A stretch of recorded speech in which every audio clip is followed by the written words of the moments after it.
Hello everyone. आज के video में हम लोग जेडब्ल्यू मेंस का प्रीवियस ईयर का क्वेश्चन करने वाले हैं। इससे पहले हम लोगों ने एनडीए का क्वेश्चन किया था प्रीवियस ईयर का। आज हम लोग करेंगे जेडब्ल्यू मेंस का प्रीवियस ईयर का क्वेश्चन, किसका, सेट थ्योरी का। क्योंकि सेट थ्योरी हम लोग कंप्लीट कर चुके हैं, तो सेट थ्योरी से जो भी क्वेश्चन आए हैं प्रीवियस ईयर में जेडब्ल्यू मेंस में, उसको हम लोग आज करेंगे। इससे पहले हम लोगों ने एनडीए वाला कंप्लीट कर लिया है। तो चलिए स्टार्ट करते हैं। तो आज का हमारा पहला क्वेश्चन है, let A and B be two sets containing 4 and 2 elements. अच्छा, ए सेट में 4 एलिमेंट्स है और बी सेट में 2 एलिमेंट्स है। ठीक है, ये दिया हुआ है एंड रेस्पेक्टिवली, ठीक है, इस तरह से दिया हुआ। Then the number of subsets of the set A cross B, देखो किसकी बात हो रही है, then number of subsets of the set A cross B, subset की बात हो रही है। किसके सबसेट, इस सेट की। ये कैसा सेट है, दो सेट का प्रोडक्ट है। Then each having at least 3 element is, मतलब ये हुआ ए क्रॉस बी का जो सबसेट होगा वो बहुत सारा सबसेट होगा, तो उसमें से जो 3 या फिर एटलीस्ट 3, कम से कम 3 एलिमेंट्स का जो सबसेट्स होगा, उसके बारे में पूछ रहा है कि कितना सबसेट्स होगा जिसमें कम से कम 3 एलिमेंट हो। कम से कम 3 मतलब 4 एलिमेंट भी हो सकता है, 5 भी हो सकता है, जितना इसमें मैक्सिमम नंबर ऑफ एलिमेंट होगा। तो देखो हमें समझ में आ गया कि अच्छा हमें ये पता करना पड़ेगा कि ए क्रॉस बी में कितना एलिमेंट है, तभी तो पता करेंगे कि हाँ कितना नंबर ऑफ सबसेट बन सकता है। तो ए क्रॉस बी में कितना एलिमेंट होगा, चूंकि ए सेट में 4 एलिमेंट है, बी सेट में 2 एलिमेंट है, तो number of element in A cross B कितना हो जाएगा, number of A into number of B. ये मैंने रिलेशन स्टार्ट करने से पहले मैंने ये कार्टेशियन प्रोडक्ट ऑफ 2 सेट्स बताया था, तो वहां पे बताए थे कि ए क्रॉस बी में नंबर ऑफ एलिमेंट कैसे पता करते हैं अगर ए सेट और बी सेट में एलिमेंट दिया हुआ है। तो हमारे पास जो गिवन है उसको पहले लिख लेते हैं। हमारे पास गिवन क्या है, हमारे पास गिवन है कि number of element in A is equal to 4, number of element in B is equal to कितना था, 2 है। ठीक है, तो number of element in A cross B कितना हो जाएगा, 4 2 जा 8 हो जाएगा। ये कार्टेशियन प्रोडक्ट ऑफ 2 सेट्स में पढ़ाया है, अगर आप लोग नहीं देखे वीडियो तो जाके देख लें। अच्छा, तो ये तो आ गया हमारे पास। इसका मतलब ये हुआ कि ए क्रॉस बी में 8 एलिमेंट है, सही है। तो 8 एलिमेंट है तो सबसेट कितने एलिमेंट्स का हो सकता है, तो एक एलिमेंट का भी सबसेट हो सकता है, और चूंकि कोई भी सेट हो तो उसका पहला सबसेट 5 भी होता है, तो 0 एलिमेंट का भी सबसेट हो सकता है, 1 एलिमेंट का भी सबसेट हो सकता है, 2 एलिमेंट का भी हो सकता है, 3 एलिमेंट का, 4 5 6 7 एंड 8 एलिमेंट तक का भी सबसेट हो सकता है। तो यहाँ हमसे किसकी बात किया है इसने कि number of subset of the set A cross B each having at least 3 elements, at least 3 element.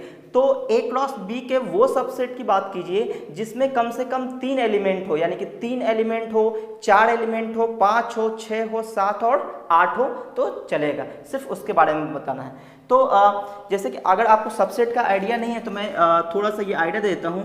देखो ये थोड़ा हम डिटेल में समझा रहे हैं तो थोड़ा वीडियो लंबा हो जाएगा, तो थोड़ा पेशेंस रखिएगा। जैसे मान लो ए सेट में कोई एलिमेंट है, मान लो 1 2 3, और हमसे किसी ने बोला इसका सबसेट लिखिए, तो इसका सबसेट्स क्या होगा, इसका सबसेट्स हो जाएगा पहला तो 5, दूसरा 1, तीसरा 2 और चौथा इसका 3 आ जाएगा। फिर अगला क्या होगा, अगला जो है 2 एलिमेंट का बनेगा। देखिए एक भी एलिमेंट का सबसेट नहीं बना, एक एलिमेंट का सबसेट बना। अब जो बनाने जा रहे हैं वो क्या है, 2 एलिमेंट का सबसेट, 1 2, फिर अगला है 2 3, फिर अगला है 1 3, और फिर अगला 3 एलिमेंट का 1 2 3 खुद का आ जाएगा। तो कितना सबसेट हुआ, 1 2 3 4 5 6 7 8, तो 3 एलिमेंट है तो 2 टू द पावर 3, यानी उतना नंबर ऑफ सबसेट बना। लेकिन अगर तुम हमसे कोई पूछा जाए कि आप बताइए ये जो 1 2 3 ये सेट दिया हुआ है, सिर्फ और सिर्फ 2 एलिमेंट का जो सबसेट है वो कितना है, तो काउंट कर सकते हैं 1 2 3। हाँ, तो 3 ही सबसेट ऐसा है जिसमें 2 एलिमेंट है। तो इसको अगर हम लोग इस तरह से भी बना सकते थे कि जैसे 3 एलिमेंट है तो 3 एलिमेंट में से 2 को उठा लो और उसको अरेंज कर लो इस तरह से, 3C2। तो इसको सॉल्व कर दो तो नंबर ऑफ सबसेट ऑफ ए आ जाएगा, जिसमें क्या होगा, सिर्फ और सिर्फ 2 एलिमेंट्स होंगे। तो 3C2 कितना हो जाएगा, factorial 3 upon factorial 2, factorial 3 minus 2, तो कितना हो जाएगा, फैक्टोरियल 3 फैक्टोरियल 2 फैक्टोरियल 1, यानी कि 3 इंटू 2 अपॉन में 2 इंटू 1, यानी आंसर कितना आ जाएगा, 3। वैसे भी 3 आ रहा था, 1 2 3। ठीक है। तो ये तरीका होता है, हम लोग पहचानते हैं बिना इसको लिखे हम लोग ये आइडेंटिफाई कर लेते हैं कि जैसे हम क्या बताएं, ये किसका फॉर्मूला था, 3 एलिमेंट था तो 2 एलिमेंट वाला सबसेट बताइए, तो 3C2 किए। अगर मान लो कि 3 एलिमेंट है और हमसे पूछा जाए कि 3 एलिमेंट वाला सबसेट बताइए, तो 3C3 करेंगे तो 1 आ जाएगा, देखो 1 है। ठीक है, इस तरह से ये चीज़ें हम लोग अप्लाई यहाँ पे करेंगे। तो इसको मैं थोड़ा रफ कर देता हूँ। अब मैं अपने क्वेश्चन पे आता हूँ। तो हमारा क्वेश्चन ये है कि A क्रॉस B में पता चल चुका है कितना एलिमेंट है, 8 एलिमेंट है। कितना एलिमेंट है, 8 एलिमेंट है। हमें क्या चाहिए, number of subset of A cross B containing at least 3 element, कम से कम 3 एलिमेंट होना चाहिए, यानी कि 3, 4, 5, 6, 7, 8 ये सभी चलेगा, क्योंकि एटलीस्ट है, कम से कम 3, यानी 3 से ज़्यादा भी हो सकता है। अच्छा, तो इसको हम लोग 2 तरीके से कर सकते हैं। एक तो ये कि number of subset, required number of subset जो हमें चाहिए है ना, रिक्वायर्ड नंबर ऑफ सबसेट्स क्या होगा कि 8 में से 8C3 फिर फिर 8C4 फिर प्लस 8C5 फिर प्लस 8C6 और फिर प्लस 8C7 फिर प्लस 8C8, 3 का, 4 का, 5, 6, 7 और 8 का, कि जो कम से कम 3 था। अब इसको हमें सॉल्व करना है, तो इससे बेहतर ये होगा कि हम लोग ये करें कि इसमें कौन कौन सा रह गया, 1 2 0 1 2 0 1 2 वाला एलिमेंट रह गया। तो हम लोग ऐसे कर लेते हैं इसको इस तरह से कि 2 to the power 8 माइनस हम वो एलिमेंट हटा देंगे जो इसमें नहीं आ रहा है। 0 एलिमेंट वाला सबसेट नहीं आ रहा है, 1 एलिमेंट वाला सबसेट नहीं आ रहा है और 2 एलिमेंट वाला सबसेट नहीं आ रहा है, तो उन सबको हटा देते हैं, 0 एलिमेंट वाला, 1 एलिमेंट वाला और 2 एलिमेंट वाला। तो ये आखिर हटेगा कैसे, तो 2 to the power 8 ये तो 256 हो जाएगा।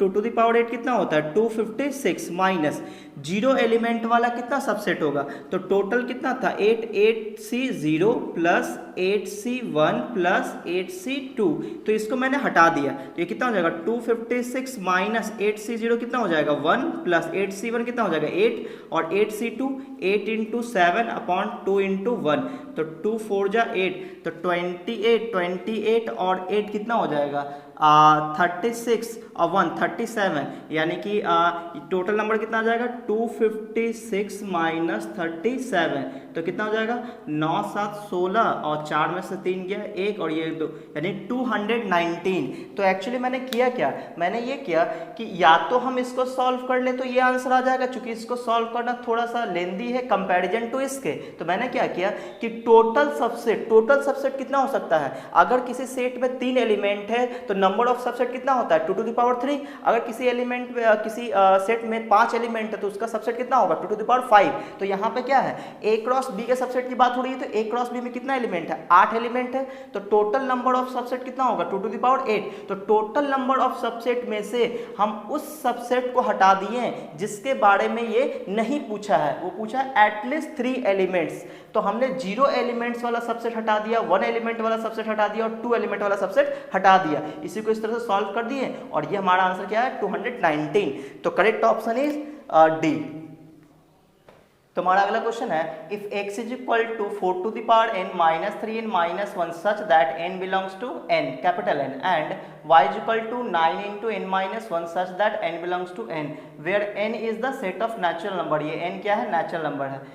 Then x union y is equal to x union y के बारे में पूछा गया है, तो दो सेट का यूनियन पूछा गया, यूनियन मतलब कंबाइन करना।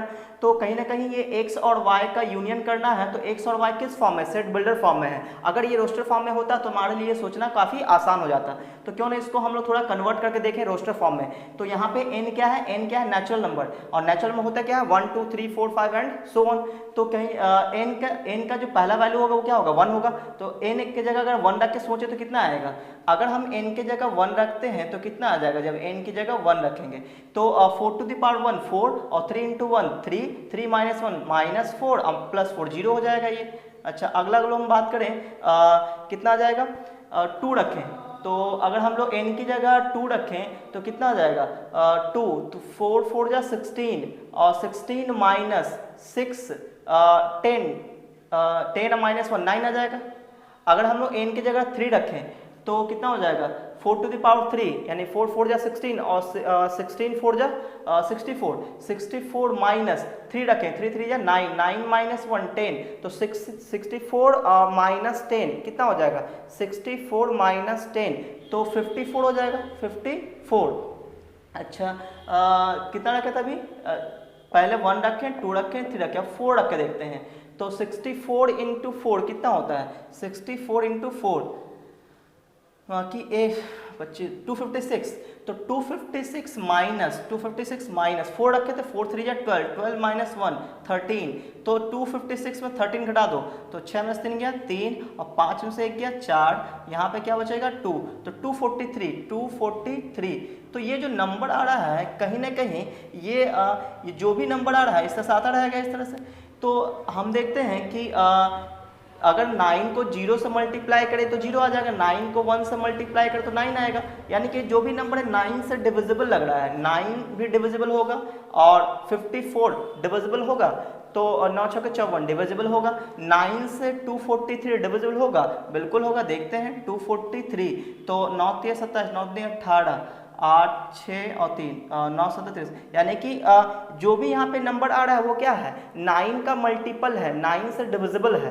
तो हम लोग ये कह सकते हैं कि यहाँ पे जो नंबर आ रहा है वो मल्टीपल ऑफ 9 आ रहा है, क्या आ रहा है मल्टीपल ऑफ 9, यहाँ पे जो नंबर आएगा वो क्या आएगा मल्टीपल ऑफ 9 आ रहा है। अच्छा तो y के बारे में सोचते हैं तो y साफ साफ दिख रहा है आगे 9 है तो यहाँ पे जो भी नंबर आएगा वो तो चेंज होता रहेगा और 9 का मल्टीपल मिलता ही रहेगा, तो ये भी 9 का मल्टीपल है लेकिन स्टार्ट कहाँ से हो रहा है ये भी देखते हैं। तो n की जगह 1 रखेंगे तो हो जाएगा 0 तो 9 इंटू 0 0 हो जाएगा, अगर हम लोग 2 रखें तो 2 माइनस 1 1 और 9 इंटू 1 तो हो जाएगा 9। अगला देखते हैं 2 रखेंगे तो 2 माइनस 1 1 और 9 तो हो गया था 1 रख चुके थे तो 1 2 रख के 3 रखते हैं 3 माइनस 1 2 9 2 जा 18 9 2 जा 18 और अगला इसका मतलब ये हुआ कि तो 9 का मल्टीपल पूरा मिलेगा और इसमें भी 9 का मल्टीपल मिल रहा है लेकिन इसमें सभी 9 का मल्टीपल नहीं मिल रहा है, लेकिन यहाँ पे सभी 9 का मल्टीपल मिलने जा रहा है 9 2 जा 18 अगला 27 मिलेगा।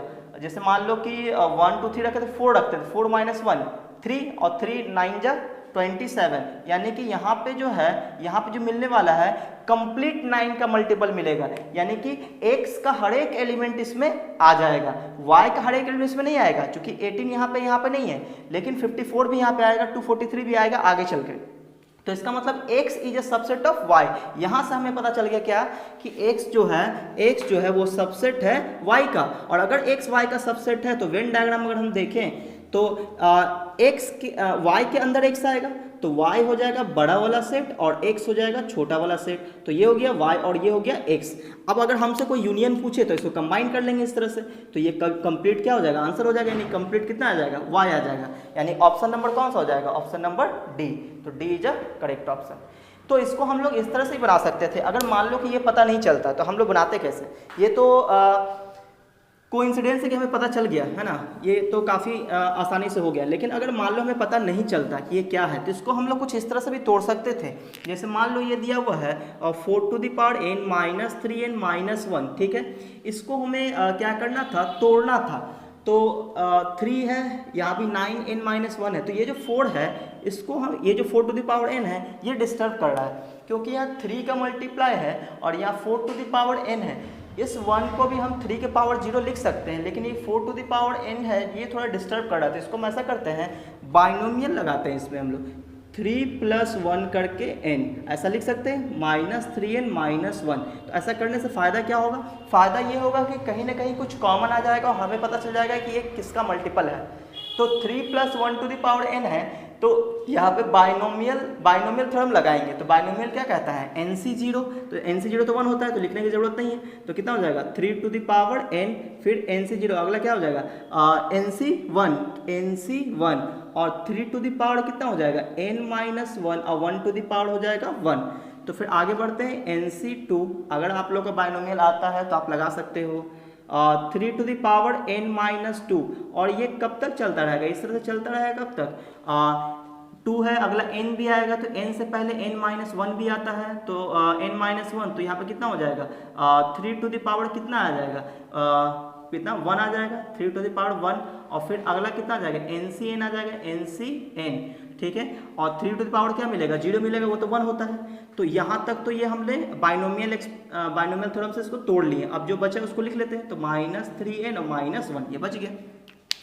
अब हम लोग क्या देखते हैं कि ये जो 3 टू द पावर n है इसको तो फिलहाल हम लोग ऐसे ही रख लेते हैं 3 टू द पावर n और प्लस NC1 और 3 टू द पावर n-1 और प्लस NC2 और 3 to the power n-2 and so on plus NCn-1 तो NCn-1 को तोड़ेंगे तो कितना आ जाएगा n आ जाएगा।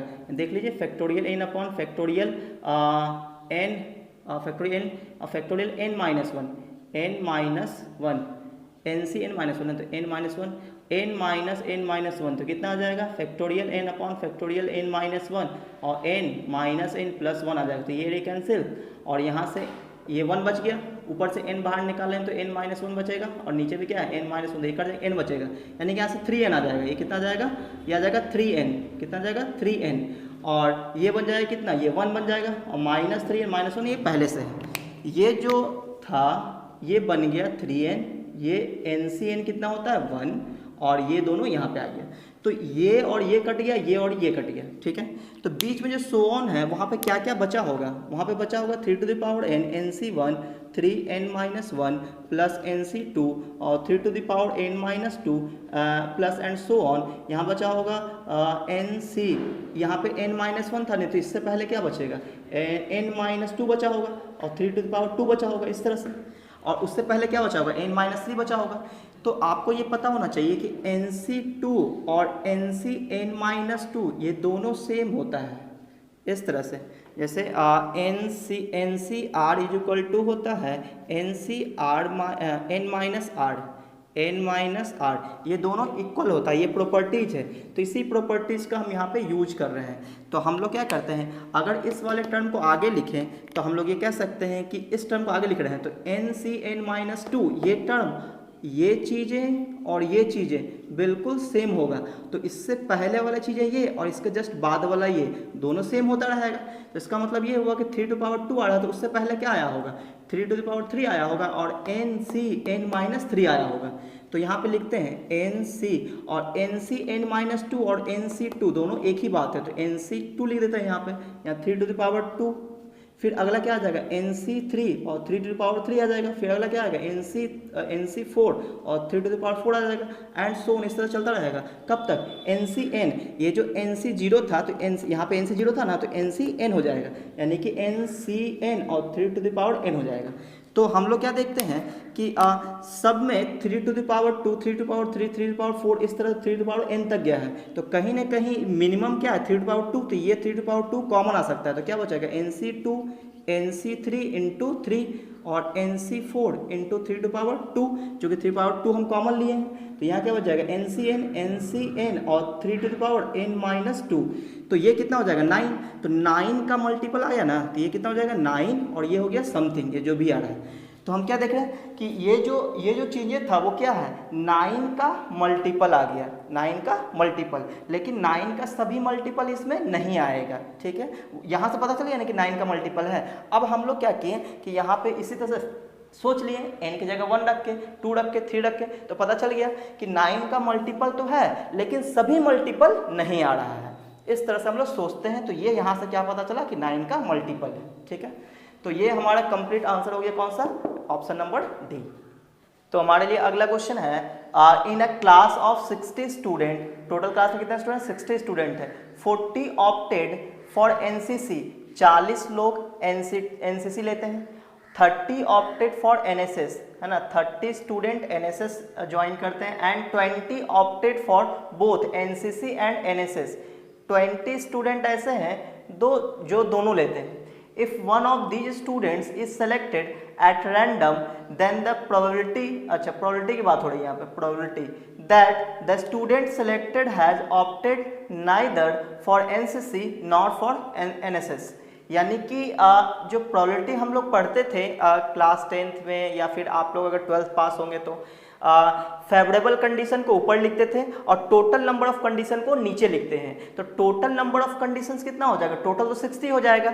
और हमारे लिए फेवरेबल कंडीशन कौन है, तो सिलेक्ट किसको किया गया है यहाँ पे, तो सिलेक्ट किया गया है देखो यहाँ पे, if one of these student is selected at random then the probability of that, एक स्टूडेंट को सिलेक्ट किया गया है, प्रोबेबिलिटी दैट, किसका प्रोबेबिलिटी पूछा गया, अब ये फेवरेबल कंडीशन बताएगा, that the student selected has opted neither for NCC not for NSS. मतलब आप ऐसे स्टूडेंट की बात कीजिए कि जो ना ही एनएसएस ज्वाइन किया हो और ना ही जो ना ही एनसीसी ऑप्ट किया हो और ना ही एनएसएस ऑप्ट किया हो, दोनों में से कोई भी वो चूज नहीं किया है। तो ऐसे स्टूडेंट की प्रोबेबिलिटी कितना है, तो पहले हम ये पता करेंगे कि ऐसे कितने स्टूडेंट है जिसने दोनों नहीं लिया है।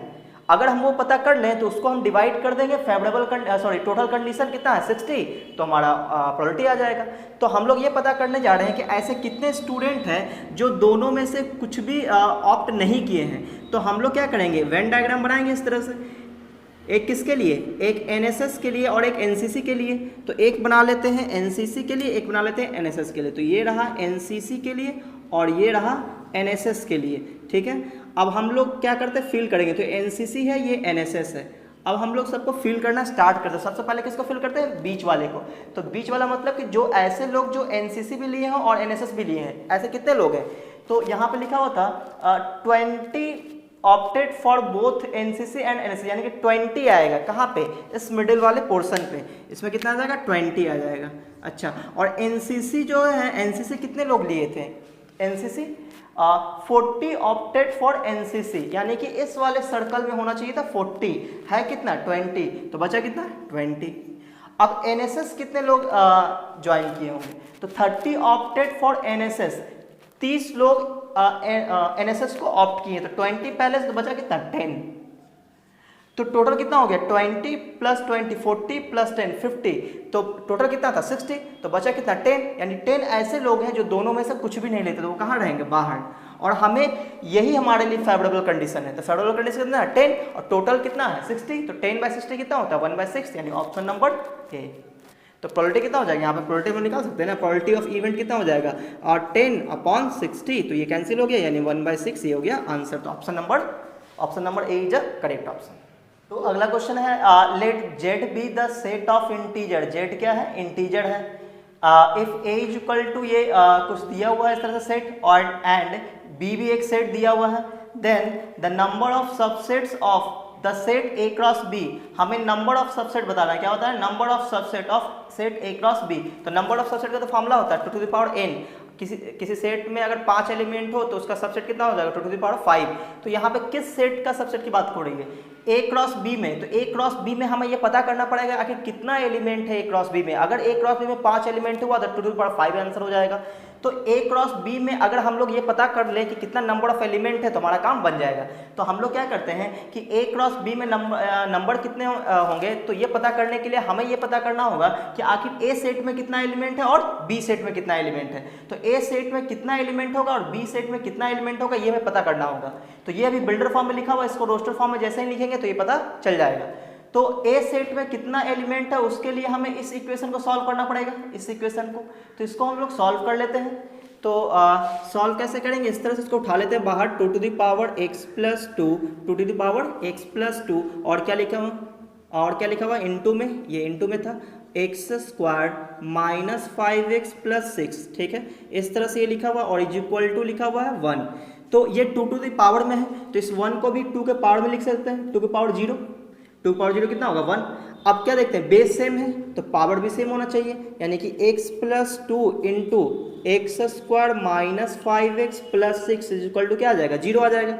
ये तो x प्लस 2 ठीक है, इसको फैक्टराइजेशन कर लेते हैं तो 6 है, यानी कि 2 और 3 आएगा, यानी x माइनस 2 और x माइनस 3, ये हो गया फैक्टराइजेशन, इसका फैक्टराइजेशन हो गया। तो यहाँ से x का वैल्यू क्या क्या आएगा, यहाँ से आएगा -2, यहाँ से आ जाएगा 2, यहाँ से आ जाएगा 3, यानी कि a सेट में कितना एलिमेंट आ गया, ये आ गया -2, 2 और 3। तो कहने का मतलब ये हुआ कि number of element in a is equal to आ गया 3 एलिमेंट आ गया a में। अब अगर हम लोग बी सेट की बात करें तो इसको जरा हम सॉल्व करते हैं। तो इसको इसमें क्या देखते हैं, इसमें लिखा हुआ है 2x माइनस 1 की जो वैल्यू है वो -3 to 9 के बीच में है।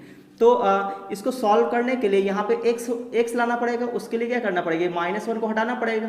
तो तीनों में क्या करते हैं, +1 कर देते हैं हर साइड, तो +1 हर साइड कर देते हैं, तो क्या हो जाएगा -2 और +1 करेंगे तो ये -1 कैंसिल हो जाएगा और ये हो जाएगा +1 यानी कि 10 हो जाएगा। अच्छा, अब हम 2 से डिवाइड कर लेते हैं, तो -1 x और ये हो जाएगा 5, यानी -1 और 5 के बीच में। और x क्या था जी, x क्या था, इंटीजर था। तो -1 और 5 के बीच में कौन कौन इंटीजर आएगा, 0, 1, 2, 3 और 4, यही इंटीजर आएगा। तो ये हो गया सेट बी। तो number of element in B कितना हो गया, 1, 2, 3, 4, 5, यानी 5 एलिमेंट हो गया। और तो number of A cross B, number of element in A cross B कितना हो जाएगा, 3, 5 या 15। तो ए क्रॉस बी में कितना एलिमेंट है, 15 एलिमेंट है। तो सबसेट कितना होगा, तो सबसेट हो जाएगा कितना, 2 to the power 15। तो option number A is a correct option.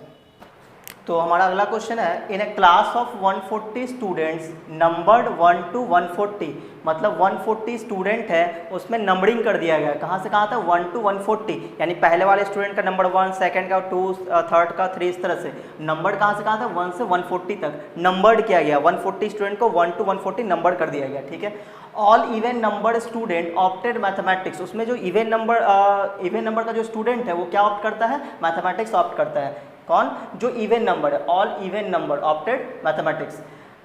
अगला क्या है, course, those whose number is divisible by 3, और ऐसा स्टूडेंट जिसका जो नंबरिंग है वो 3 से डिविजिबल हो, वो क्या ऑप्ट करता है, फिजिक्स कोर्स।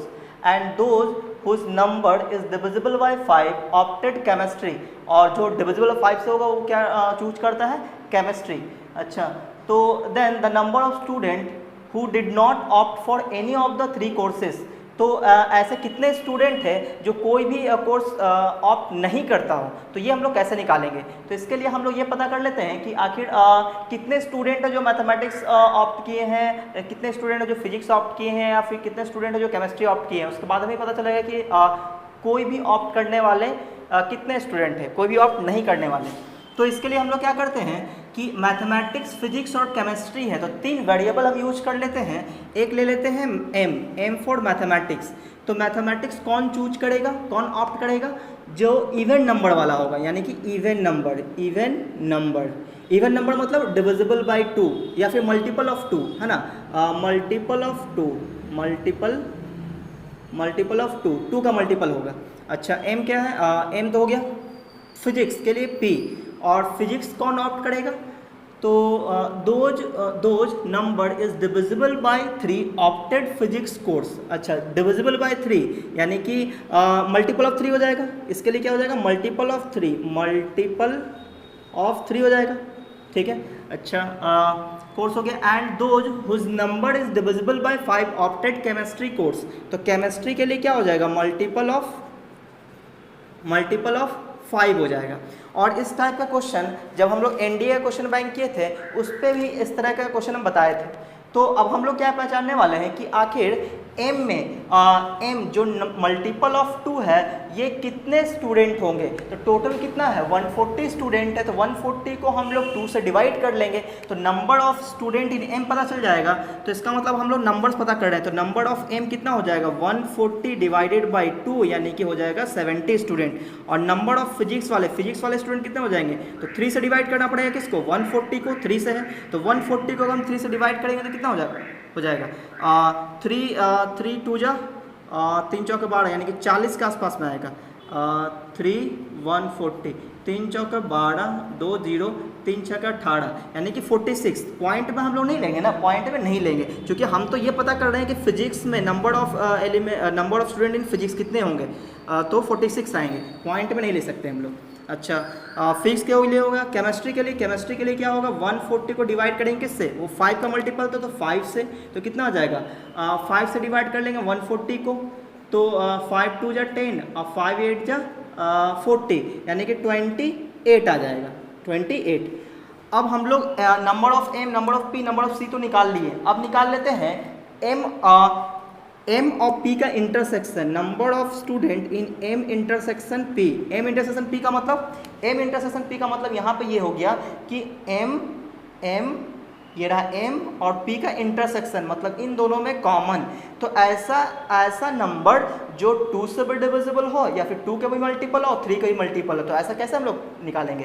तो इन दोनों का एलसीएम ले लेंगे और उसी से डिवाइड कर देंगे। तो 3 2 हो जाएगा 6 और वो जगह ऊपर 140, तो डिवाइड कर लेंगे, कितना आ जाएगा? डिवाइड कर लेंगे 2 और ये जाएगा 3, यानी कि 23 लोग हो जाएंगे। पॉइंट में नहीं लेना है, पॉइंट वाला छोड़ देना है। अच्छा, अब हम लोग क्या करेंगे? m और p का इंटरसेक्शन निकाल लिए। अब हम लोग निकाल लेते हैं p और c का इंटरसेक्शन। तो p एंड c का, तो p और c, p क्या है? मल्टीपल ऑफ 3 है, मल्टीपल ऑफ 5 है, तो हम लोग क्या कर लेंगे? एलसीएम ले लेंगे, कितना हो जाएगा? 15। तो 15 से डिवाइड कर देंगे 140 को, तो कितना आ जाएगा? 1535, यानी कि 9 आ जाएगा, 9 आ जाएगा। अब हम लोग क्या निकालेंगे? p एंड c का इंटरसेक्शन निकालिए और m और c का इंटरसेक्शन निकाल लेते हैं। तो m इंटरसेक्शन c कितना आ जाएगा? m इंटरसेक्शन c का मतलब हुआ 2 और 5 का मल्टीपल, यानी कि 10 आ जाएगा। तो नीचे आ जाएगा कितना? 1 मिनट, 2 और 5, m और c का निकाल रहे थे, हाँ, तो 5 और 2 जाए 10 हो जाएगा, और ऊपर में कितना था? 140, तो कितना हो जाएगा ये? m और c में ये हो जाएगा 14, तो ये आ जाएगा 14, सही है। अच्छा, तो m और c का भी आ गया। अब हम लोग क्या करते हैं? एक बार तीनों का इंटरसेक्शन निकाल लेते हैं, तीनों का इंटरसेक्शन निकालते हैं। Number of m intersection p intersection c कितना आ जाएगा? तो तीनों का मतलब तीनों का वो लेना पड़ेगा एलसीएम। तो 3 2 जा 6, 6 5 जा 30, तो ये हो जाएगा 30 और किसको डिवाइड करें? 140 को, तो ये कट जाएगा, कितना आ जाएगा? 3 4 4 आ जाएगा, 4। तो ये डेटा हम लोग निकाल के रख लिए। अब जब सारा डेटा पड़ा है तो क्वेश्चन बनने से कौन रोक सकता है? तो अब हम लोग बना लेते हैं क्वेश्चन। क्या पूछा गया था कि जो कोई भी ऑप्ट नहीं करता, who did not opted for any of the 3 courses, जो कोई भी कोर्सेज ऑप्ट नहीं करता है। तो अगर कोई कोर्स ऑप्ट करता है, कोई भी एक कोर्स भी ऑप्टेड करेगा, तो इसका मतलब ये हुआ कि हम लोग ये निकाल लेंगे कि number of m union p union c, जो तीनों या तो m ऑप्ट करता हो, या तो p ऑप्ट करता हो, या तो c ऑप्ट करता हो, या फिर तीनों ऑप्ट करता हो, तो वही इसमें आएगा। जो यहाँ पे आएगा उसमें से उसको क्या कर देंगे? माइनस कर देंगे टोटल नंबर में से, तो हमारा काम बन जाएगा। तो कितना आ जाएगा? m union p union c, इसका फार्मूला होता है a union b union c का फार्मूला था, मैंने लिखवाया था, आप जाके देख सकते हैं। तो क्या होता है formula? Number of m plus number of p plus number of c minus number of m intersection p minus number of p intersection c minus number of m intersection c। हम लोग पेड़ बना के लेते थे और लास्ट में तीनों का इंटरसेक्शन लेते थे, p इंटरसेक्शन c, इसलिए मैंने ये सभी डेटा निकाल लिया था। तो अब हम लोग सबको क्या कर देंगे? आप फिल कर देंगे, तो हमारा आंसर आ जाएगा। तो नंबर ऑफ m कितना है? नंबर ऑफ m 70, तो 70 प्लस 46 प्लस 28 माइनस 23, 9 और 14, 23 माइनस 9 और 14, और कितना आ जाएगा? ये प्लस का 4, ये प्लस में है तो ये हो जाएगा प्लस का 4। अब हम लोग सबको सॉल्व कर देंगे। तो 70 अब प्लस 46 कितना हो जाएगा? 7 4 11, यानी 116 और 28, तो 116 और 28 कितना आ जाएगा? कि 1 2 2 4 144 अब प्लस 4 कितना आ जाएगा? तो 148 आ जाएगा, 148 टोटल आ गया प्लस वाला, और माइनस वाला कितना आ जाएगा? 23 और 23 कितना आ जाएगा? 46 आ जाएगा, 46। तो 148 माइनस 46 कितना हो जाएगा? 102 आ जाएगा। तो ये आ गया 102। लेकिन हमें क्या फाइंड आउट करना था? जो कोई भी ऑप्ट नहीं करता हो, तो टोटल में से इसको हटा देंगे, क्योंकि ये कौन सा नंबर आया? ये वो नंबर आया है जो कुछ ना कुछ ऑप्ट करता हो, या तो फिजिक्स, या तो केमिस्ट्री, या तो मैथ्स, या फिर तीनों। तो हम लोग बोलेंगे रिक्वायर्ड नंबर कितना आ जाएगा? 140 माइनस 102, तो कितना आ जाएगा?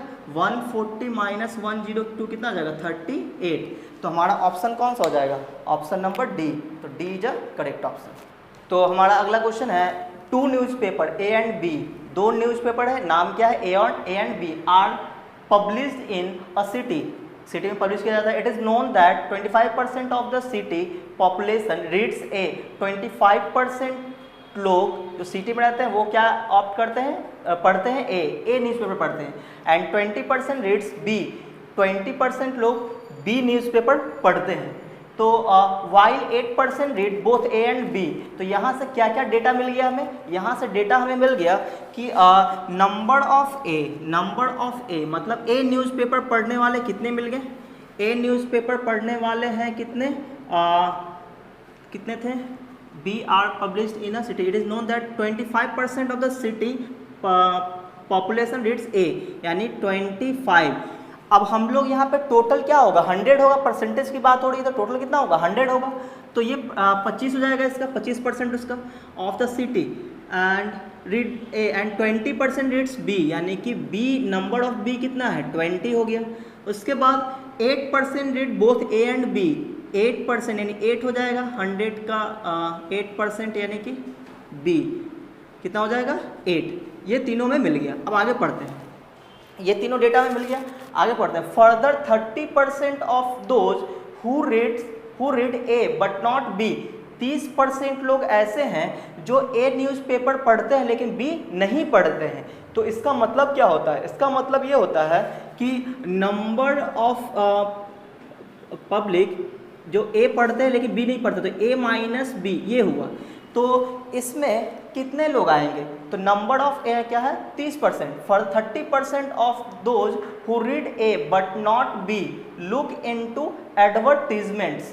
अच्छा, तो इसका मतलब ये होगा 30% लोग एडवर्टीजमेंट देखते हैं, और वो लोग ऐसे हैं जो ए न्यूज़पेपर पढ़ते हैं लेकिन बी न्यूज़पेपर नहीं पढ़ते हैं। तो ये जो 30 है वो क्या? 30% ऑफ द पीपल वो एडवर्टीजमेंट देखते हैं। एडवर्टीजमेंट न्यूज़पेपर में दो चीज़ें होता है, एक काम की चीज़ें, एक एडवर्टीजमेंट होता है। तो 30% लोग ऐसे हैं जो एडवर्टीजमेंट देखते हैं, और वो लोग ऐसे हैं जो ए न्यूज़पेपर पढ़ते हैं लेकिन बी न्यूज़पेपर नहीं पढ़ते हैं। तो हमें ये पता करना चाहिए कि आखिर A minus B, number of people A minus B कितना आएगा। तो ये तो हम आसानी से सॉल्व कर सकते हैं। कैसे? इस तरह से कि इसका फॉर्मूला था number of A minus number of A intersection B.